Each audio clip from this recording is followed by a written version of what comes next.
Curative petition म्हणजे काय? 2002 साली रूपा अशोक हुरा या खटल्याच्या सुनावणी दरम्यान ही पद्धत सुरू झाली. सर्वोच्च न्यायालयाने दोषीला शिक्षा सुनावल्यानंतर दोषीला दिलासा देता येणे शक्य आहे का या विचारातून हा पर्याय पुढे आला.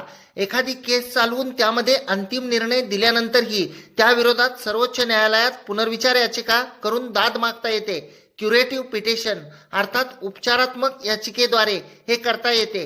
ही याचिका फेटाळल्यानंतर मात्र दाद मागण्याचे सर्व रस्ते बंद होतात. सर्वोच्च न्यायालयात सर्वात वरिष्ठ 3 न्यायाधीश याचिका तपासतात, ज्यात सर्वोच्च न्यायालयाचे मुख्य न्यायाधीश असतात.